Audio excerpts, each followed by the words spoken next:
untuk kedepannya lebih menjunjung etika dasar gitu. Mungkin itu aja. Artinya bahwa pemuda masa depan sesungguhnya sangat memerlukan etika dasar ini. Apa yang paling utama, Pak, dari etika itu? Itu sih menunjuk akhlak, lalu etika kita kepada orang lain, bagaimana kita bertemu dengan orang lain, bagaimana kita memperlakukan orang lain seperti itu. Baik, terima kasih dan kita teruskan karena ini hari pertama, Pak ya. Iya, betul. Setiap Sabtu dan Minggu. Ya, dan nanti akan menjadi 1 menit yang paling luar biasa. Pemirsa, ini adalah kegiatan Paskibraka tingkat SMP ya, di Gedung Juang 45, Jalan Menteng Raya 31. Maka 1 menit ini akan mengubah bahasa Indonesia yang baik dan benar. paradigma setiap pemuda. Gunakan bahasa Indonesia yang baik dan benar. Kedua,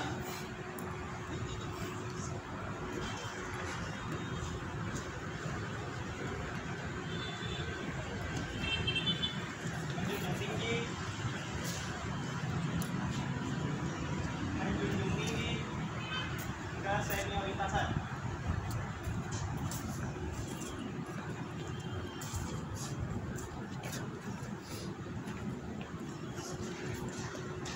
Dijelaskan? Dijelaskan? Ya, oke.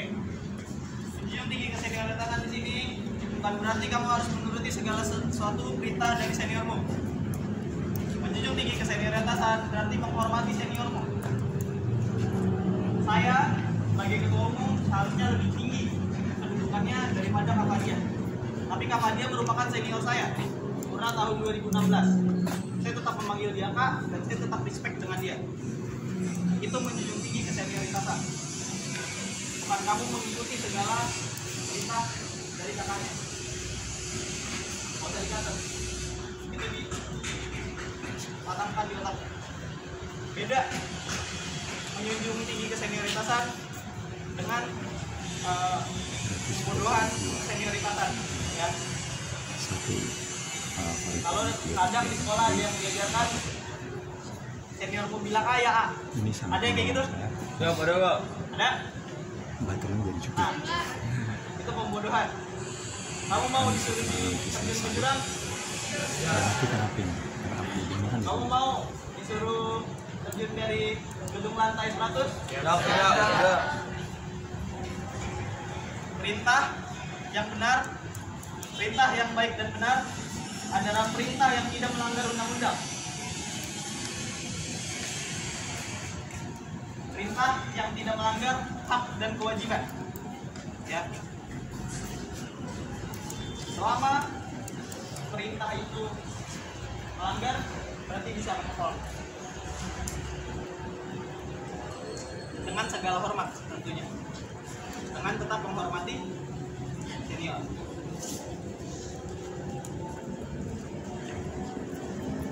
Tiga.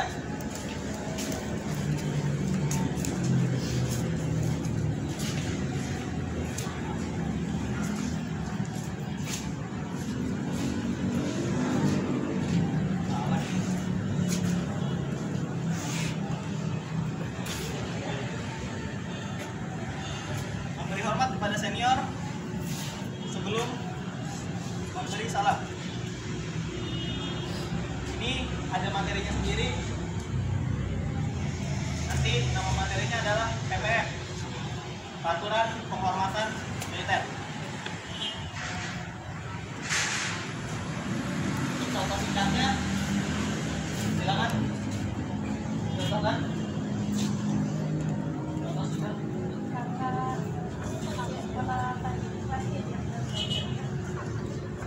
Nah, dua aja.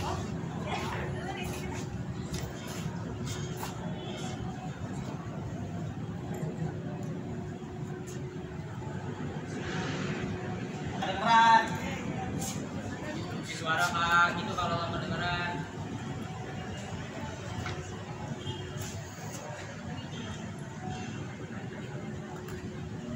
Oke. Hormat itu wajib, namanya peraturan penghormatan militer. Kalau salamnya itu salam khusus punya kita. Di simpel, ini. Mengerti semua? Siap, mengerti. Diterapkan mulai besok. Oke. Hormat.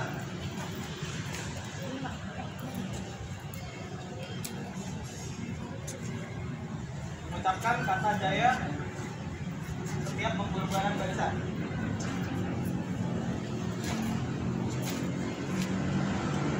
Udah ada perhatian ya, udah dijelaskan lagi. Mengucapkan kata jaya setiap pembubaran barisan.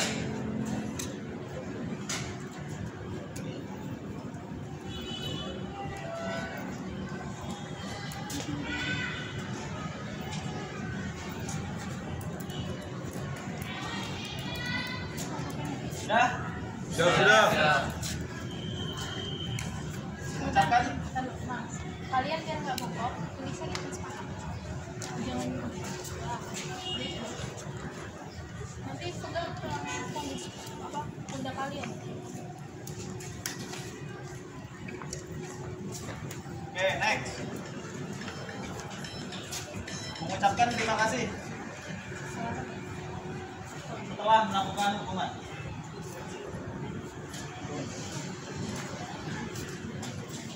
Ada yang tahu kenapa habis dihukum bilang terima kasih? Tahu nggak? Ada yang tahu kenapa habis dihukum bilang terima kasih? Siap karena telah diberi pelajaran enggak? Apa? Siap karena telah diberi pelajaran. Ya, betul. Karena seniormu telah mendidikmu. Jadi kamu harus memberi terima kasih kepadanya. Ya. Hukuman itu bukan dijadikan pukulan, tapi dijadikan pengingat bahwa kamu telah salah dan kamu harus memperbaiki diri. Jadi terima kasih pada senior yang sudah mengingatkan dan memperbaiki diri kalian. Lanjut.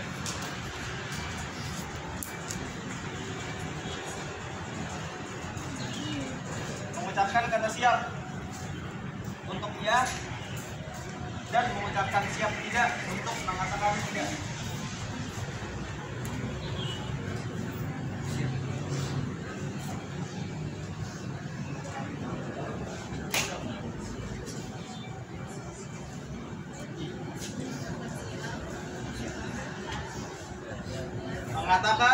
Mengucapkan kata siap untuk mengatakan iya dan mengucapkan siap tidak untuk mengatakan tidak. Itu basic ya. Kalau di dalam barisan, di luar barisan, basic tata caranya. Kalau kamu mau berbicara juga bilang siap untuk berbicara.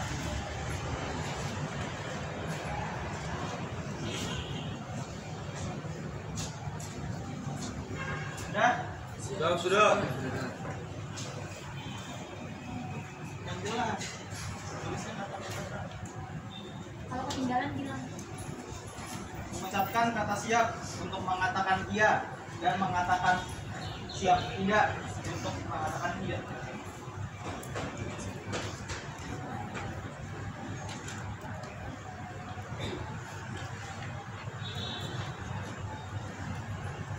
Sudah? Sudah.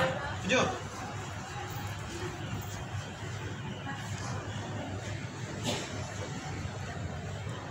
Tidak berbicara jika ada yang berbicara. Ini etika dasar juga. Kalau ada yang ngomong di depan, ada yang ngomong sama kamu, ada yang ngomong sama orang lain, jangan dipotong. Kecuali urgensinya tingkat tinggi. Tidak ada yang berbicara saat berbicara. Saat ada yang berbicara. Jelas? Siap. Jelas. 8.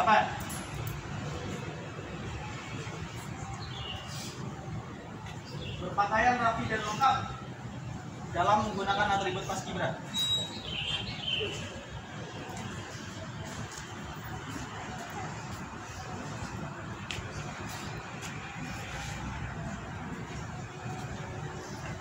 Kamu lihat kakak-kakaknya, semuanya lengkap. Yang pakai topi sama yang pakai lencana semuanya lengkap. Pakai sabuk, celana panjang, pakaiannya lengkap semua. Pakai sepatu. Berpakaian rapi dan lengkap dalam menggunakan atribut Paskibra. Kalau kamu mau pakai atribut, pakaianmu harus rapi dulu. sarapan dulu ya. Mau pakai nemtek, mau pakai topi, mau pakai lencana, semuanya harus rapi dulu. Kalau kalian nggak rapi, nggak boleh kalian pakai atribut. Karena penampilan adalah apa yang namanya, imaging kalian. Penampilan itu first impression orang. Kalau kalian dari awalnya sudah berantakan, orang akan melihat bahwa ketika kalian itu juga berantakan. Kalian anak Paskibra, kalian harus rapi, harus disiplin. Semua harus diperhatikan sampai yang sekecil apapun. Tanya kakak-kakaknya, PDH-nya kancingnya kebuka aja saya bilangin.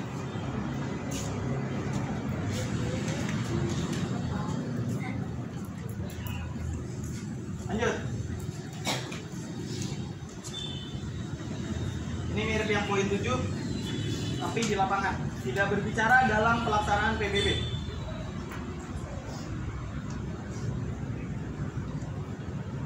Dalam barisan itu silent. Tidak ada yang berbicara. Tidak berbicara dalam pelaksanaan PBB.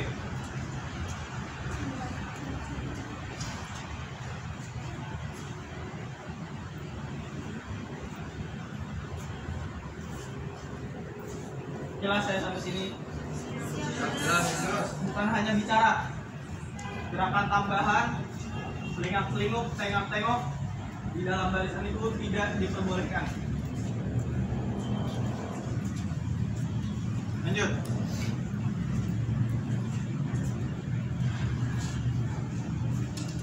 Tidak menggunakan topi.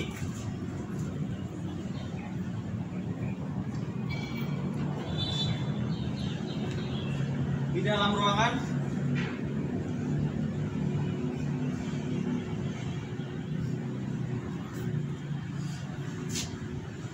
maupun dalam keadaan tidur, jongkok, dan duduk.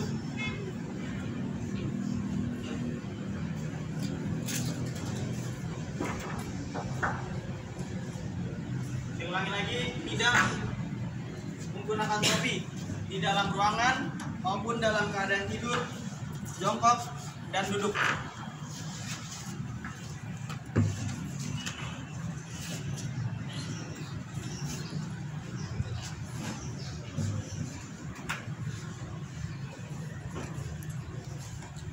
Ada yang tahu kenapa nggak boleh pakai topi dalam keadaan jongkok, tidur, atau duduk? Oke, betul. Ada lagi?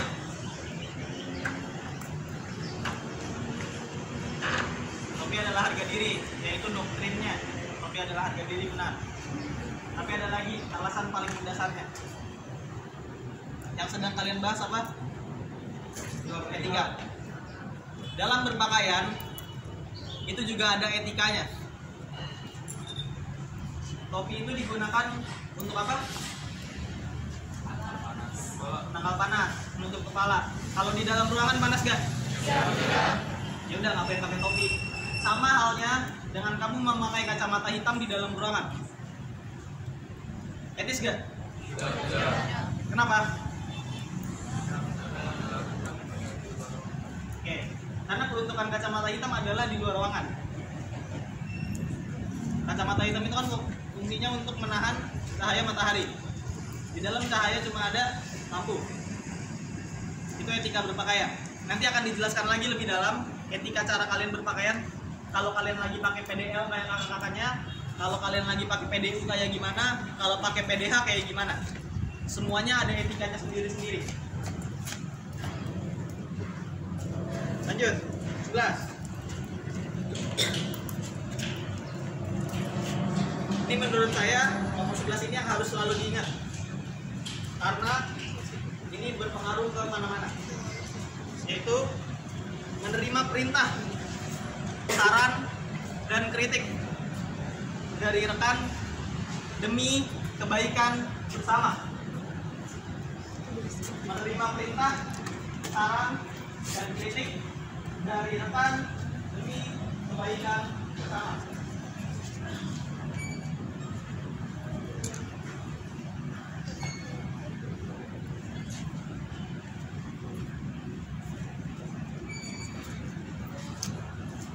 Ada yang tahu kenapa?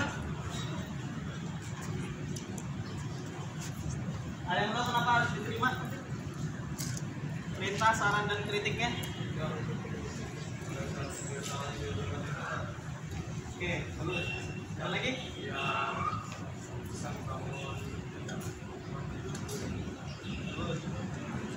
Poinnya ada di kata terakhir, demi kebaikan bersama. Kamu nggak akan berkembang kalau kamu nggak bisa menerima saran. Temennya juga nggak akan nyaman kerja sama denganmu kalau kamunya nggak bisa menerima saran dari mereka dan kritik dari mereka. Kamu nggak tahu diri kamu salah kalau bukan orang lain yang melihat. Setiap orang akan merasa dirinya benar. Setiap orang akan merasa dirinya tidak bermasalah. Karena setiap orang punya sudut pandang masing-masing. Tapi balik lagi, karena setiap orang punya sudut pandang masing-masing. Kalau di sudut pandang orang lain kamu salah, apalagi bukan cuma satu, lebih dari satu, berarti memang kamu yang salah. Jadi harus menerima perintah, kritik, dan sarannya.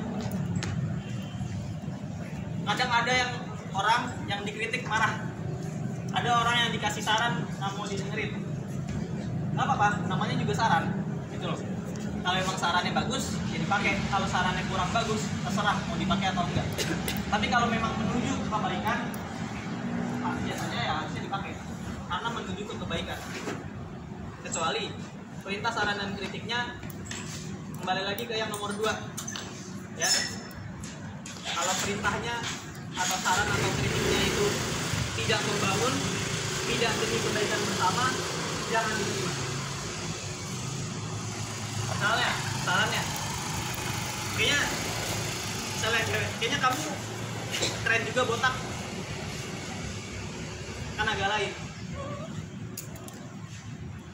Terus apa lagi? Kritik atau saran yang tidak membangun. Kamu kalau stres ngapain? Nah, kalau istirahat tidur kan masih membangun. Kamu kalau stres cabut aja, jangan usah sekolah, ya kan? Healing, bodoh itu.